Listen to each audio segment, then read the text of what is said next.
Is it working for you? Yep. Yeah, now I'm good. Awesome. Well, hi everybody. My name is Jessica Rorson and I'm working with the Indigenous Business Development Services Program in partnership with Sage Hill Community Futures. And we have been working on a series, we've called it the Biz Maker Series. And it's been quite successful so far. We've been running it since July and we've been doing several webinars per month. Now we're kind of in the home stretch of this this series, and we've been doing them weekly, and we have more to come up until the end of March. So we're so happy today to have Jenn from JMJ Coaching. She is our facilitator for today, and thanks so much for being here. And I'll just pass you over to Sherilyn. Hi, everybody. My name is Sherilyn Walters, and I am the consultant and facilitator for the Indigenous Business Development Services and in partnership with Sage Hill. And on this particular day, I'm a participant. So welcome, everybody. I'd like to welcome everybody here. I'm Jenny Glessman, and I'm from the Sage Hill Community Futures Office. You know, we all work together. I work with the Indigenous Business Development Services to bring this. So we're glad to have everybody here today. We sometimes try to quickly go around the room if everybody's got their with their mic and that, just to quickly tell us if your name and what business you're in, or if you have a business. If not, that's perfectly fine. But we'll just do some quick introductions so that Jen kind of has an idea of who's in the room. And I'll just try to go around the screen as I'm going here, and we'll see. The first one I'm going to go to is Michelle. Hi, I'm Michelle, and I'm a student right now. Perfect. Great. Where? What city? Northwest College, North Battleford, Saskatchewan. Okay. Awesome. The next one on my screen is Marianne. Hi, I'm Marianne Kramczynski. I'm a lawyer here in Rosthern. I became aware of this particular session through the Chamber of Commerce. I'm one of the people who was helping to organize the new Chamber of Commerce here. And I've been in sessions with Jen before, so I can always use some self-improvement. So that's why I decided to sign up today. Good to be here. Glad you joined us. And my next one is Janelle. Hi, yeah, my name is Janelle, and I'm in Yorkton with Yorkton Tribal Council, Justice Facilitator. So yeah, this was I came across the post, so I'm excited to see what it's about and yeah, meet you all. Great. Thank you Janelle. for joining. You probably know Jackie Johnson. I sure do. Yeah, she's our court worker here. Yeah. Okay. And my next one, and I'm not sure how to say, is it Athena? Alita. Alina? Alicia. Elise? Oh, I wasn't even close. So sorry. Alicia with a TH in the middle, kind of like you Okay. have a list, but not really. Okay. Perfect. So my name is Alicia Griez. Thanks for having me. Just like the other ladies had mentioned, that it's just a post I saw. I don't actually own a business, but I do work with a for-profit Indigenous fitness business. And I'd like to know more just for myself, because I'm contracted as a group fitness instructor, and I'm looking to branch out on my own at one point, but just really have nowhere to start. And I work with the community, so I know that when I branch off to be on my own, I want to be successful at it, and it starts with learning. So Perfect. Great. Perfect. Thank you for joining us. Our next one is Kyla. I always say it wrong. I'm Kyla, and I've been a part of these for the past couple of months, and I'm just trying to get some advice on helping bring up my business. And Kyla, stay on the line. When this is finished, I need to set up a Zoom meeting. Our next one is Dawn. Hey everyone, my name's Dawn DeGear. I'm the owner of a coaching, yoga, and energy healing business here in Saskatoon. Yeah, that's it. Great. My next one is Becky. Hi, I'm Becky. I'm just on lunch break from my day job as the editor for Jim Pattison Broadcast Group. I'm a journalist by trade, and I just really think I need this skill in my life, so that's what I'm here. Becky's one of our members. Thanks for joining us today. And our next one is Lori. Hi, I'm Lori Rowett. I'm the HR manager at Ole Mill in Humboldt, and I just am always looking for additional training on coaching, resolution, that type of thing. So I'm happy to be here. Thank you for joining us. So that's our group today. So I'm going to turn it over to Jen, and she's going to lead us through all this good stuff. Right on. There's a couple of names I know. This is very exciting. Fantastic. I just feel that much more comfortable. You know, we're trying to fit a lot into an hour, and so what I always try and do is just organically let it go where it needs to go based on our conversation. Probably the most important word I'm going to use here, because you're going to have a lot more fun and you're going to take a lot more away if this is a conversation rather than a presentation. So I invite you to unmute when you like and ask a question, share an experience, challenge me. No, I'm kidding. Don't do that part. Of course you can. I will try and keep my eye on the chat section. So should someone have something that they want to type in there, one of us will see it and we'll make sure that we address it as best as we can. But my invitation to you is to get what you need from this, which is that organic part, by asking and sharing and hearing the other voices in the room. Then you're not only hearing mine, because with this diverse group that we have from all kinds of industries, even with a group this size, we have an amazing opportunity to find our wisdom from the collective whole rather than one voice. So what we're looking at talking about is communications, but in a really different way. We're going to talk about difficult conversations, conflict, what this last 11 months has done in terms of communicating, because we're doing a lot of this. We're not sitting in the same room together, and that's what we're often used to doing. So there's a remote aspect to this, maybe for yourself or for others in your business. And the influence of the pandemic, this isn't a pandemic conversation, but I think that the influence that has had, and some of the stats around unfortunately, its negative impact on even just our mental health, is an important thing to consider when it comes to communications. Because many of us, if not arguably all of us, have been or currently are in a slightly different space than we were a year ago. And for some people, they're really aware of what this has done. And for others, they're saying things like, I'm just not myself. Or the people I'm closest to at home or work are just not themselves. So communications and considerations around all of those things. Well, no one's hung up, so I guess that's why you were here. So far, so good. All right. When you think of effective communications, there isn't anyone here that can't communicate. We're not going to talk communications 101. We're not going to get basic here. But when you think of effective conversations, what makes it effective? What is a few words or a sentence that would describe, oh, that was effective communications? I'd say clear and concise. Thank you. Which that was as well, by the way. I'd say non-reactive. Non-reactive. Ooh. Do you want to share more about that? I think I know where you're going, but. Well, just usually when people are reactive to whatever is going on, it blows up.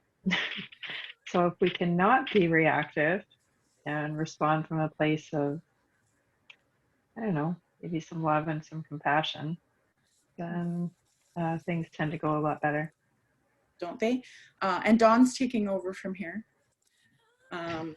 No, we can only respond or react. And what a lot of people think is that we don't get to pick. But we do get to pick. For many of us, it might mean a mindful pause where we sit on what we've just heard or experienced so that we do respond. Responding is when we pick. Responding, as Dawn is suggesting, is when we decide what's going to happen. When we react, that's habitual. That's gut or experience. That's that part of our brain that uninvited is accessed and just decides to, you know, fight, flight, freeze, or do whatever it might do. It's also the part of our brain that often has us saying, I wish I could unsay that because I didn't mean it. Those are reactions versus responsiveness. So absolutely, that would be a very clever way to articulate effective communications. What else comes to mind in terms of effective, or when it went off the rails and it was incredibly ineffective? What was happening?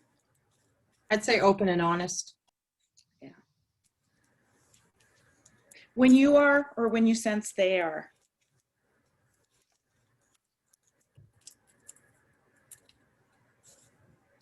And I think too, not always jumping the gun to say no. Oh, will you tell us a little more? Maybe that's just me, but that's like my gut reaction. Maybe more towards like my kids or somebody asking something of me, and my initial thing is no. But it's not necessarily, I shouldn't necessarily react in that way. You know, if I paused and then thought about it, really, there's usually not a lot of reasons to say no. It's maybe just about reprioritizing or negotiating a detail. And the other thing that, if we were to subscribe to what Jessica's suggesting, that would allow us to be possibility thinkers. And you know what we tend to be as we get a little bit older? Sadly, probability thinkers. And probability means you quickly calculate, based on everything you know, what the answer would be, and then you say it. Well, in my experience, no, that's not going to work. Sorry, Marianne, we can't do that. And she's, oh, darn. I kind of thought there'd be some potential there. And Marianne has her possibility thinker happening, but someone else at the table is being very probability, very uncertain that this could make some sense. And so the only way we're going to be able to expand the possibility is to not get stuck in probability. Now, probability is commendable because that means, yeah, but I've been there before. I know how this plays out. This isn't a good idea. We can't do it. And so I appreciate that that person in a split second was drawing on their experience to make a decision. But the only way we can expand our thinking is to tap into that possibility thinker, which we all have in us. It's just a question of how often we decide to access it or invite it to the table. Since you mentioned my name in that, I think one of the things that I've learned, and looking around the screen, I definitely have the benefit of probably 30 years on most of you. I do a lot of that probability kind of thinking, but another advantage that I have is that as I've got older, I've become more aware of some of the influences in my communications. And I'll give you an example. My mother was Irish and had a temper, and I've inherited that to a certain degree. And when somebody says something really stupid, I really have to fight the tendency to say, what the hell is wrong with you? You know, I recognize that reaction, which is not only hereditary, but a lot of environment, because I grew up around that kind of reacting. And I've learned to just, like you say, give yourself that space to appropriately respond rather than creating more friction and a space where people can't respond to one another in a positive way. And just being aware of my own reflex has made a huge difference, because I've learned how to cope with it and to put it on the back burner rather than responding quickly in a very negative way that just is not productive. Thanks, Marianne. And isn't it unfortunate that our quick, without thought reaction isn't always a positive one? But it is habitual, and unfortunately it's fed with things like the things we don't want to invite: negativity, disdain, judgment, assumptions. Those things, those horrible, horrible gifts come uninvited. The things we have to invite are to be responsive rather than reactive, to consider the possibilities rather than just quickly putting it out, to entertain, yes, not just respond with a quick no. So these things are tougher at times, and they do require practice. But for myself, I often just have to pause for a moment, because I don't need to be in any hurry with how it is I communicate with anyone. When you think about the conversations you don't have or need to have, and you're procrastinating them, do you think that it is about people, meaning a certain person that might trigger you or a personality, or do you think it's content? Do you think that you steer clear of a certain topic that is difficult or a trigger for you? So think about that conversation you haven't had and need to, or haven't had and really want to, or someone tries to have and you tend to steer clear of it. Is that a person thing or a content thing? Hey, I just wanted to jump in with the question. It's interesting because last night I went to bed and I asked higher power to give me some guidance on the sensation that I have in the moment. And I'm a recovering woman, an Indigenous woman, 32 years old in the Indigenous social work field. And I've had to really learn about where I started, where I end, and where the other person starts and where they end. And what was mine and what was theirs, and how to hold space, because I was reactive. And I didn't realize that I was speaking in a reacting way, like I was speaking to me almost, and not to them. And that really opened my eyes, especially in the justice field that I'm in now. Anyways, last night I asked higher power, because I usually have this really big, fiery, like sensation in my chest in the heat of the moment. And I'm just, when something's coming up, something big, and I've acted on it. I would, and it usually would be in the form of a disclosure, usually about myself. And I'm not sure if it was a safe space, but it would take away from the other person, and it would cause maybe some trauma, trigger stuff. So anyways, I'm learning that was a reactive response rather than a responding response. And yeah, so anyways, that came up in that whole thing of trigger that you mentioned in that word, and how to resolve conflict, because it's not so much the conflict with somebody else, it's the conflict that I'm having with me. So anyways, my mind's just blown. So thank you.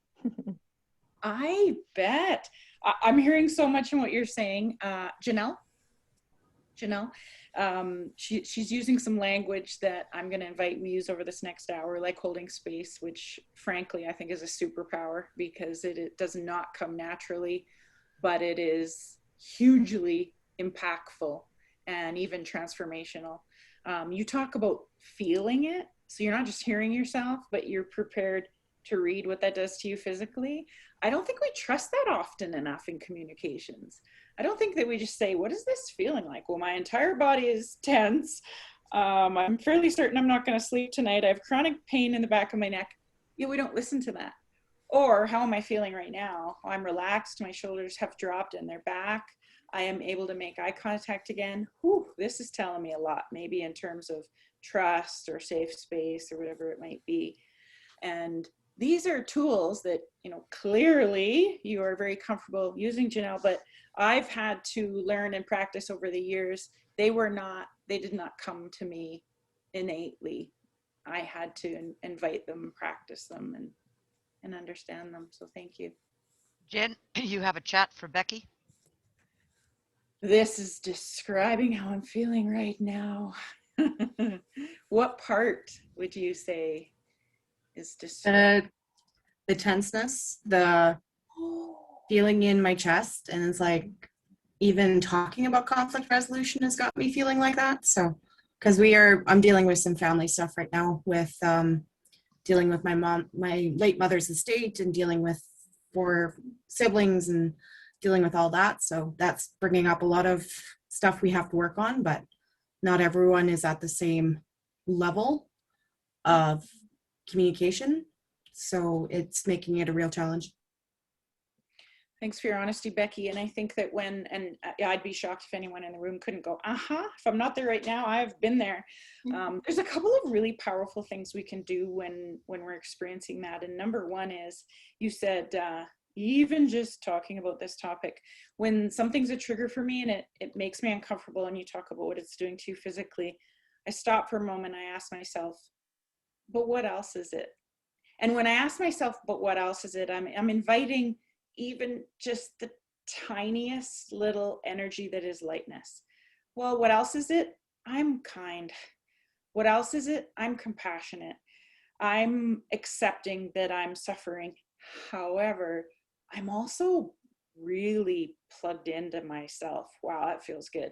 So I try and find the what else's, because my what else's give me even just the slightest bit of traction, so that I don't allow myself to only see the stuff that's tough, because I believe what we feed will flourish. So one of my go-tos is overwhelm, and I can decide I'm going to feed that weed or I can remember what my plant is over here, and I'd rather feed that, and that is that I'm capable and I'm going to do the next right thing.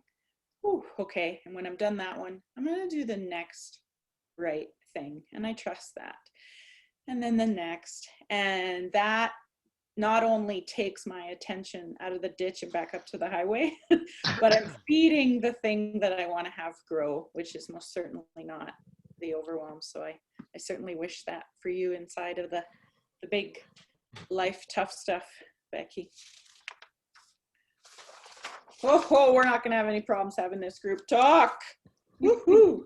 Can we spend the afternoon together? I really only have an hour, Jessica. Oh, fine. Next time. The reward of having these conversations that are tough ones is greater than the relief of avoidance. I'm going to say that again. I want to see if you believe. And I know some of you are going, oh, I agree, but I hate it. The reward of having the potentially difficult conversation is greater than the relief of avoidance. And by the way, my name is Jen. I'm a chronic avoider. So I know how to do it, like the best of them. If it's ugly, I'll avoid it. But that's harder for me, because then I'm carrying it in my backpack and it's awfully heavy. Mm-hmm. What do you think? I'd love to comment on that, because I am a recovering avoider.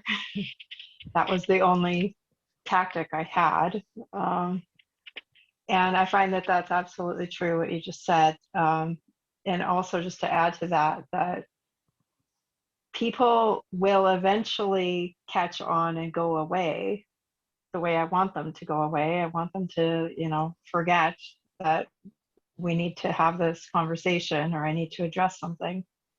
But when they do go away, they go away angry or hurt that I've avoided something that was important and that I've dishonored them in a way.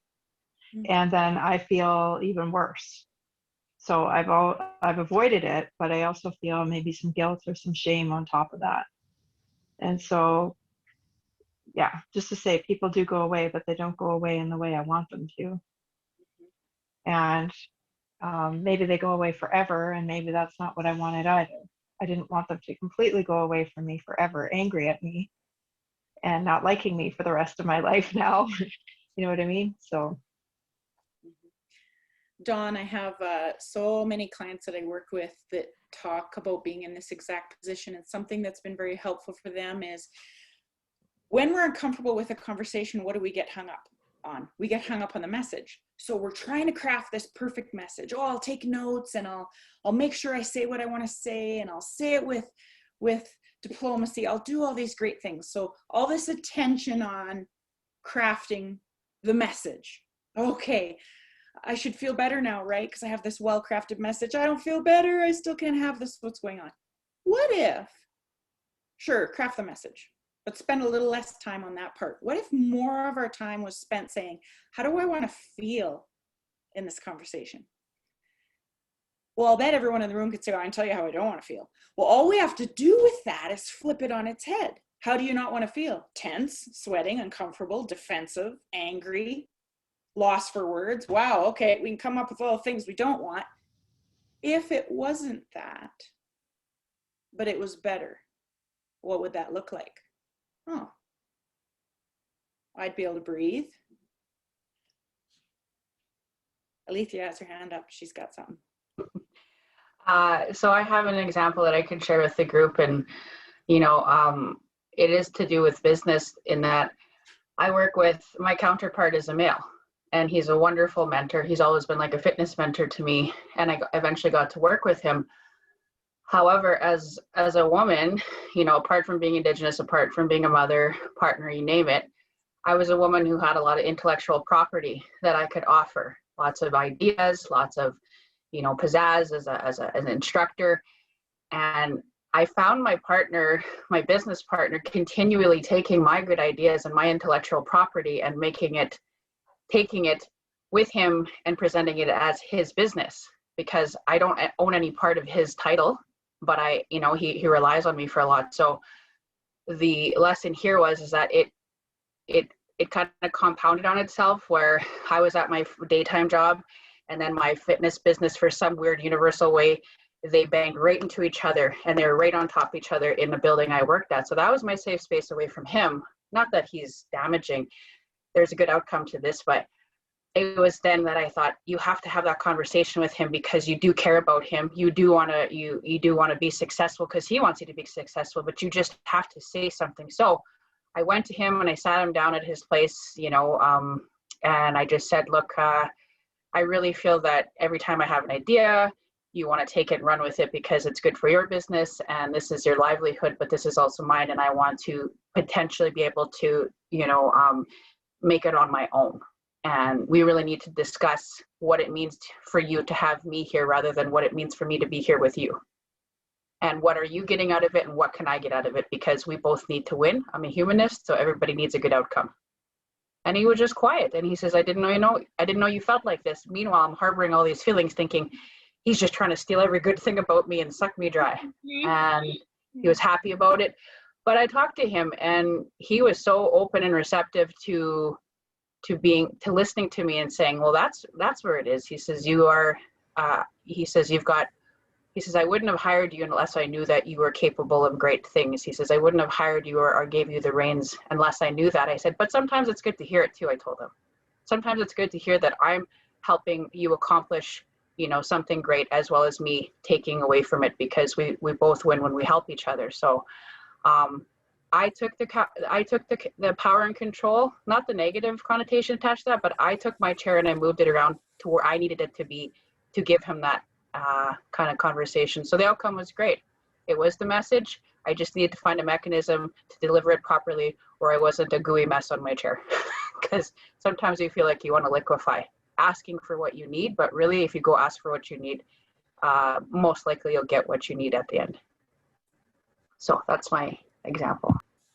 Thank you, Alethea. And you know what, at the end, you spoke about why you think it was effective.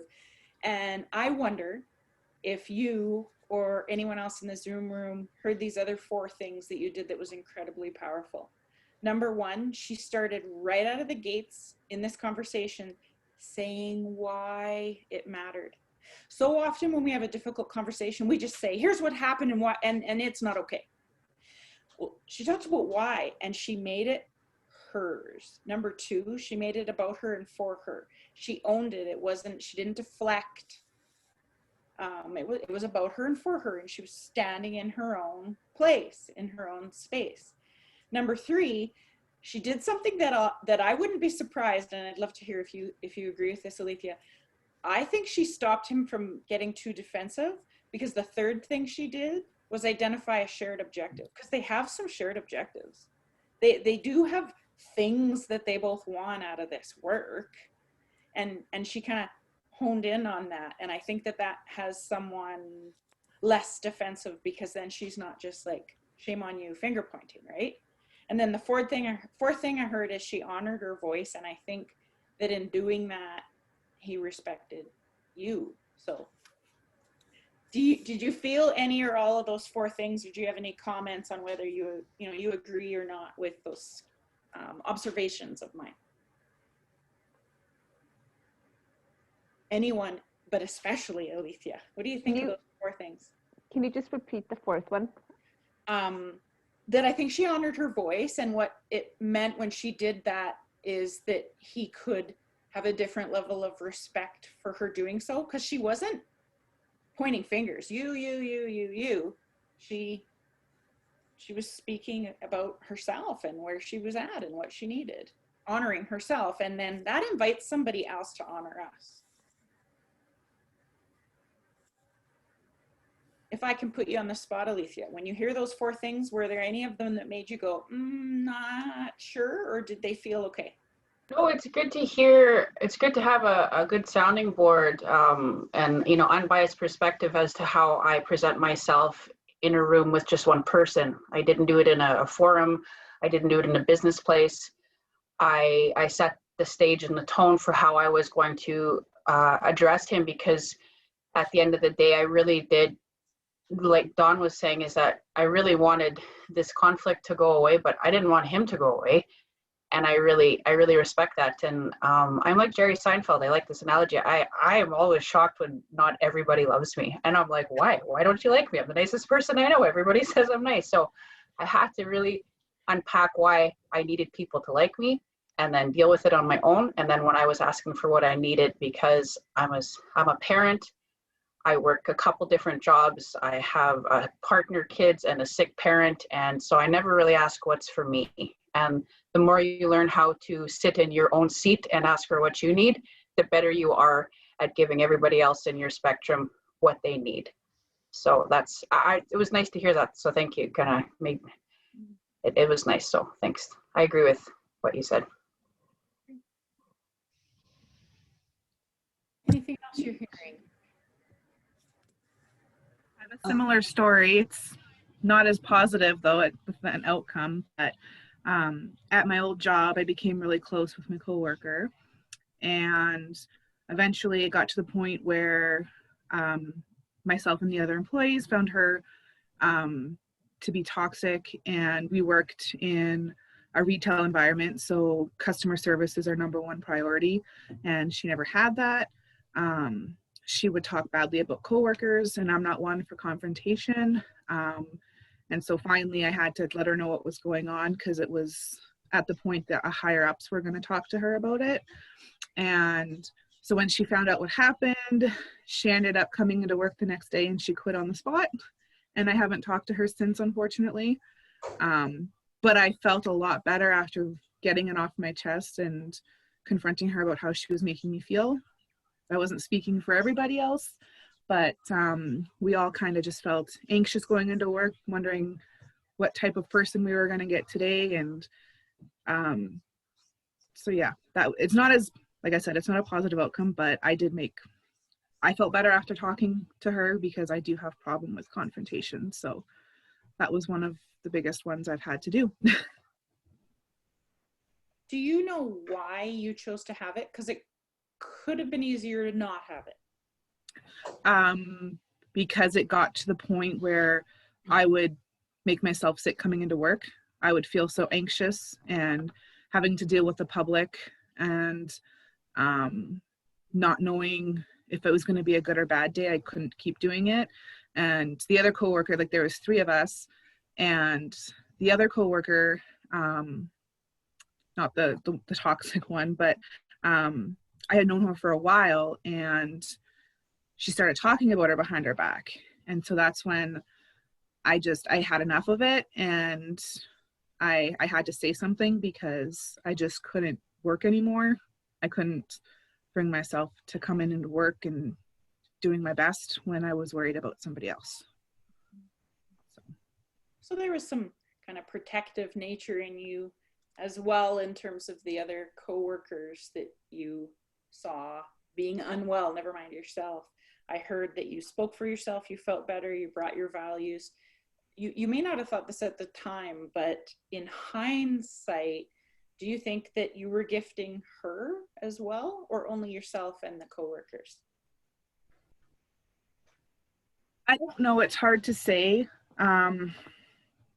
Just she had been at that job for so long, and so I felt guilty and responsible for her decision to leave, but I just felt that she wasn't happy there, and she was just there because it was a good paying job and it got her through her days. But I don't know. I know that the other employees told me that some of them, not all of them, but some of them were happy that I said something, because they would try and they could never come out with it directly to her. So I hope she's happier now. Like, that's the sad thing, is we were really close and I don't have any contact with her now. So yeah, well, brave of you, and it sounds like it was important to you and probably to others. Yeah. Let's talk about that. We've had some great examples of delivering a message, why we did it, what it looked like, effective or otherwise. But let's talk about listening for a minute, because we all know that the superpower that is listening is a very powerful communication tool. But there's two ways to listen, and I'd love to hear how you think you tend to listen and if you use both. The first is listening to respond. Now that can be very helpful. When Alethea and Kyla were talking, I was trying to do both, but I'll be honest, I was really leaning towards listening to respond, because I was capturing some of the things they shared so that I could offer some perspective. But there's an unfortunate part of that. There's no way I caught everything they said. So if we were in a different context, if Alethea had actually brought that to me and we were in a coaching session, I would have needed to change roles dramatically. And probably what I would have practiced at that time is listening to understand, which would mean I was just listening. And that is really hard. And I'm a counselor and a coach. And so there are times that I'll actually catch myself, and the really quick word to self is be here. Words, it's to be here. Because if I am planning a response as an advisor, planning a question as a coach, considering something that could be helpful on a therapeutic level as a counselor, while helpful, I'm going to miss parts. Because if I am not just listening to understand, I can't possibly hear it all, because I'm busy up here formulating my response. Now, let me go back to my first comment. Both are helpful, but one isn't practiced as often as it could be because it's really, really hard, and it's listening to understand, which just means listening. What do you think?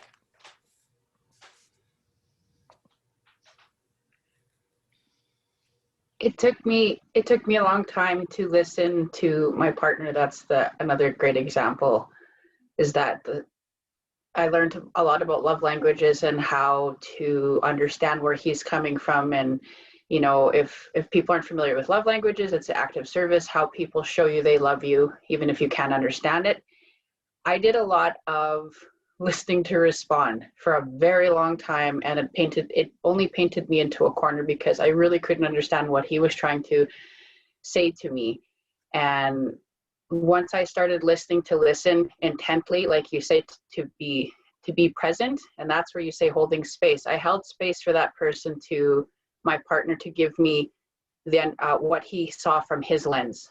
I had to be okay with listening from what he was feeling, and we get more out of it. Arguments and the healthy relationship building stuff, it doesn't go on for hours anymore. It goes on for maybe 15 minutes, because I'm going to say this, he's a dude sometimes that past 15 minutes, or even a student in class, past 20 minutes, you kind of lose train of thought, or, actively listening. But it's shorter and more effective. And we get to say, without reacting, like really hurt feelings, we get to say, oh, that's what you were saying. okay, I understand. And then there's an understanding, and we put it down and we walk forward, rather than trying to pick up all the, this is how you made me feel, and I'm going to carry it with me to the next not the next relationship. That was a Freudian slip. To the next next conversation or next argument. So listening to understand, and it's something that it's transferable to those skills with the people you meet in public. As a parent, you meet your teachers or your kids' friends. I really think it's so valuable to learn how to do that, because it's effective. It's a trifecta. It helps with all your communication skills, if that's the best way you could put it. Absolutely. Anyone else comments on listening to understand? That's basically my job. Oh, go ahead. That's basically my job, is listen to respond, because as an interviewer and a reporter, you're kind of constantly doing that in an interview, where you're moving on from one question to another. So yeah, and it's only, I record everything I do for that reason, because I know as soon as I listen to understand, there is going to be stuff I missed. And I go back and listen to interviews and go, I don't remember that person saying that, because I was listening to respond and move on to the next question in the next part of the interview. So yeah, I do that quite a bit. I guess you have to. You're collecting. You're doing a lot of collecting when you're in a communication setting. Dawn, you were going to share something. I was just going to say, building on what Alethea said, that it's like when you're listening to understand, then you start getting down to like language of the heart. And she talked about like they hear each other's feelings now. And I know in the past, in a lot of just interactions I would have in relationships and things, like we were always just trying to get one up on each other all the time, like get one rung up on the ladder all the time. And nobody listened to anybody. And then we just felt unheard and felt, disrespected, felt unvalued, like all of these different things.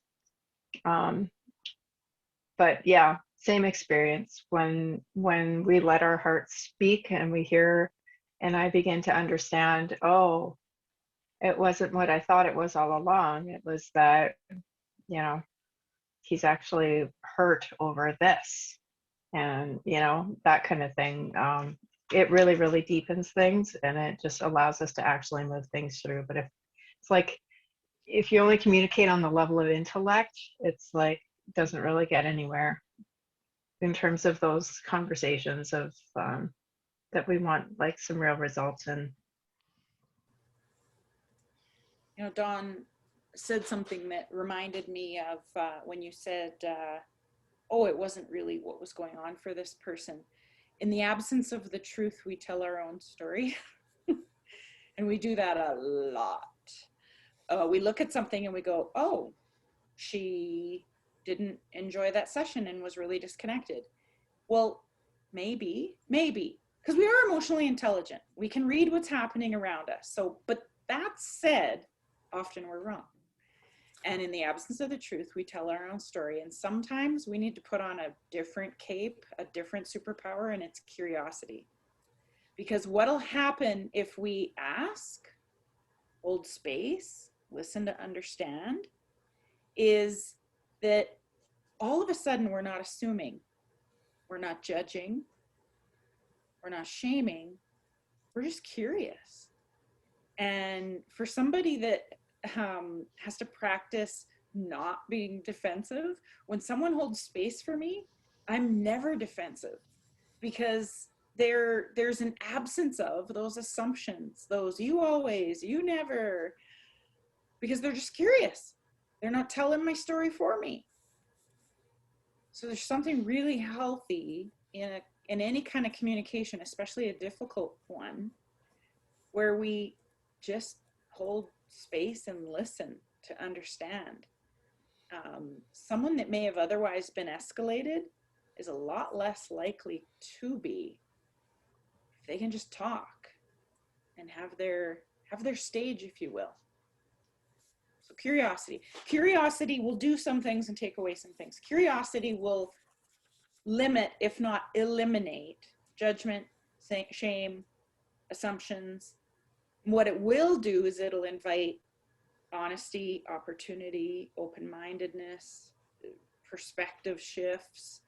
It really is a superpower. We can find some serious momentum in a conversation if one or both of us can just be curious.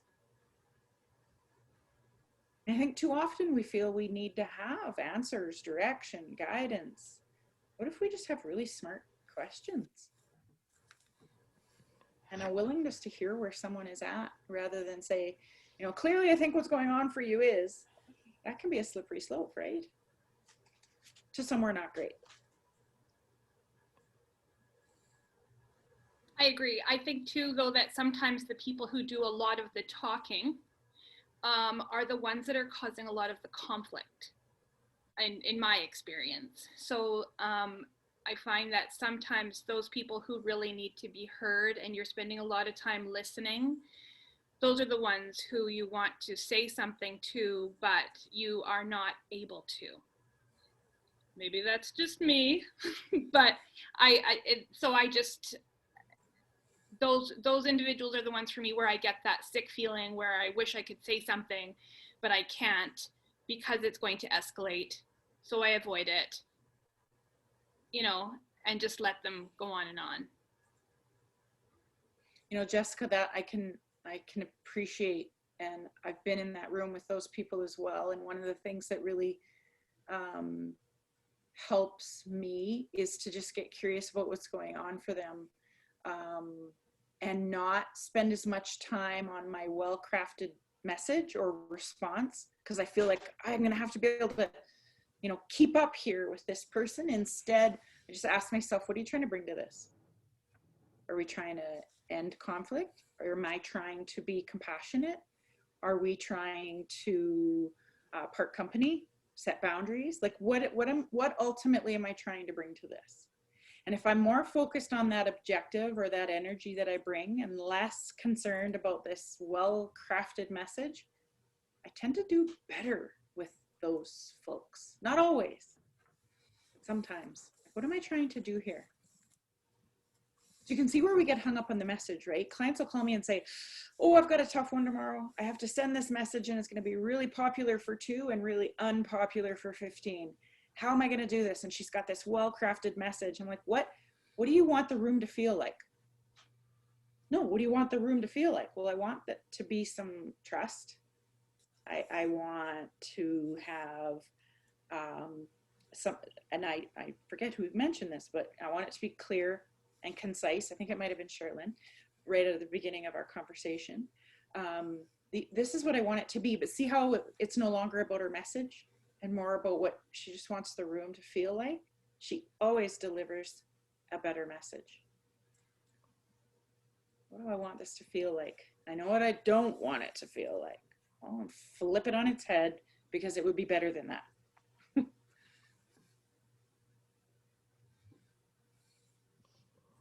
Jen, I have a couple of things that I wanted to mention.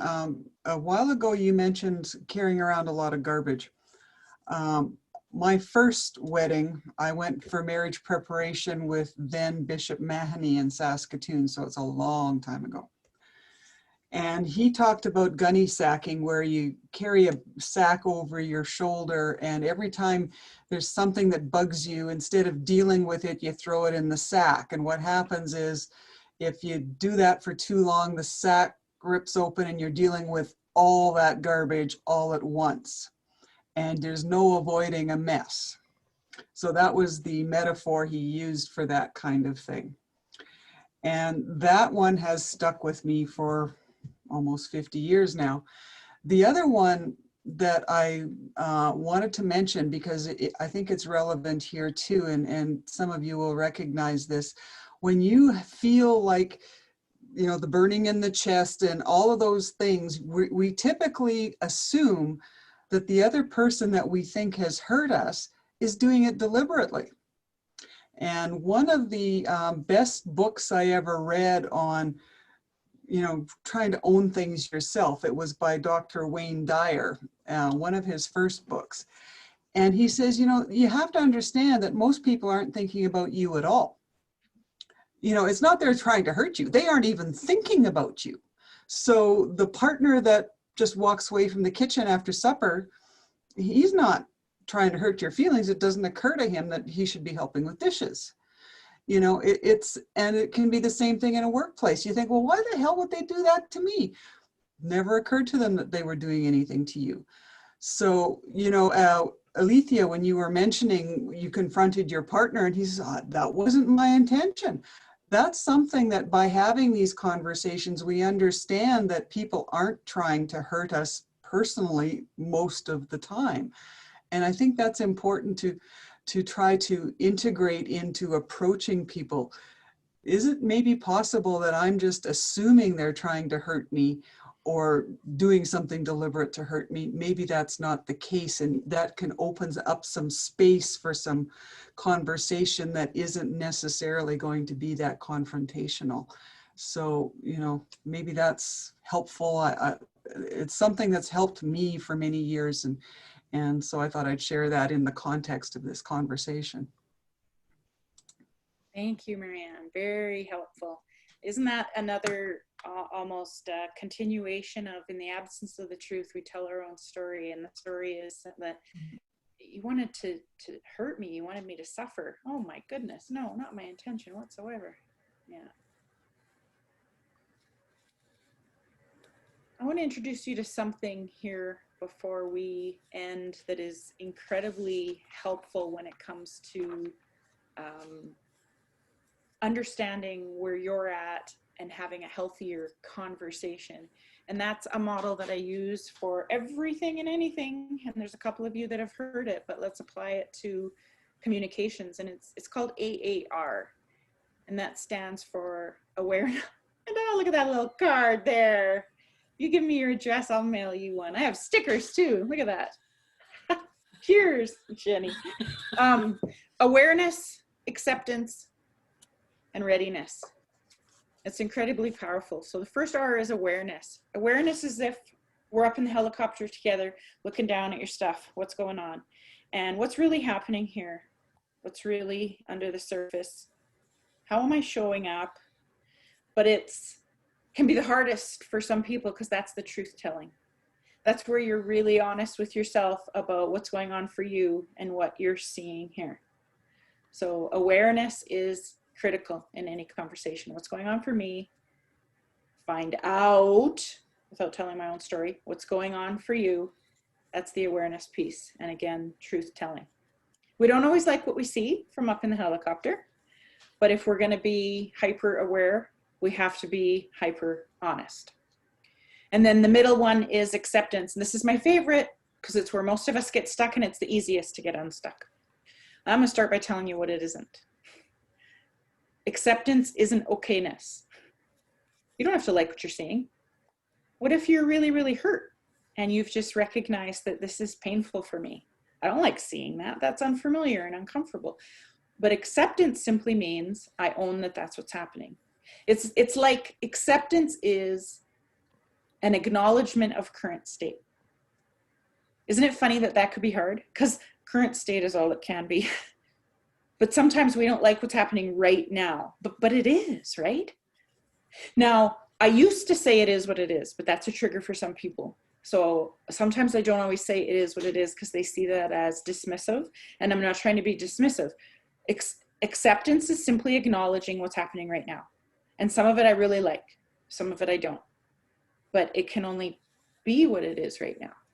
And we like to head into the past in unwell ways, and we like to head to the future in unwell ways. But for a moment here, we just have to accept where it's at right now. So awareness, got real about what's playing out. Acceptance, I've acknowledged where it's at right now. And now the part that the driven folks are really holding their breath for is readiness. So what and now what? What's the way out here? Do we need to change direction? What's our shared objective? What's my role right now? Do I just listen to understand?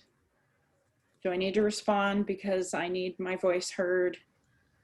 Now what? Based on what I've seen and I've acknowledged where we're at, now what?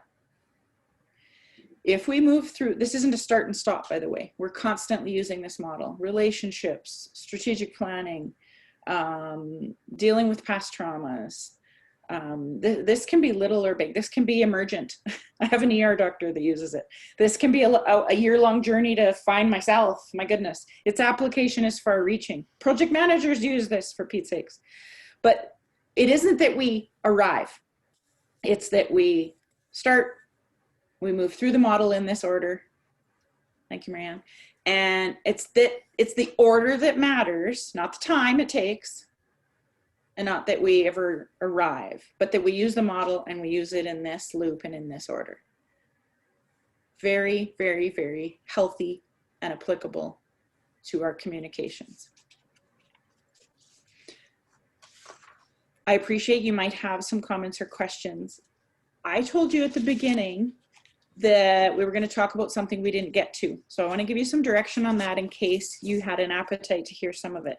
I mentioned that we were going to talk a little bit about the impacts the pandemic has had on all of this. Let me just say that I'm somewhere between 300 and 400 people now that I've worked with in the last 11 months. And what I'm hearing from absolutely everyone is things look different for me right now, whether it's how well I'm doing, how I'm working, how I'm in relationships, because the pandemic is a very loud movie in the background that you can't turn off. It's playing whether you like it or not, and you didn't pick it. Can you imagine a huge big screen TV in your house playing the most obnoxious movie ever, and you don't have the remote? Sorry, folks, it's still playing.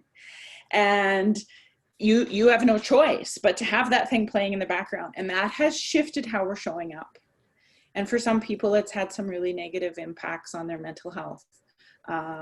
Folks I work with anxiety have said, last year I was friends with it. At least I understood it. Now it's a whole new beast. This anxiety thing is not presenting how it used to. For those that suffer bouts of depression, not what it used to be. It's looking different. For those very driven, I'm tired. I'm exhausted. For those very calm, of a calm demeanor, I'm irritable. This is unfamiliar. This is uncomfortable. Our experiences have shifted because of the very loud movie, and that is pandemic fatigue. So let's cut ourselves some slack, and those that we love and those that we work with, because it has shifted things for them. For some, only a little. For some, it's shifted things for the better. I'm maybe more grateful or maybe more present. But for many, it's shifted things and it's made it very uncomfortable and very unfamiliar, and I'm just not myself. And if you haven't heard yourself or someone else say, I'm just not myself, at least a few times in the last 11 months, I would be very surprised. So give yourself a little bit of a break, and those around you, because in terms of our communications, our conflict, our wellness, and our workplace stuff, things are just a little bit different for all of us.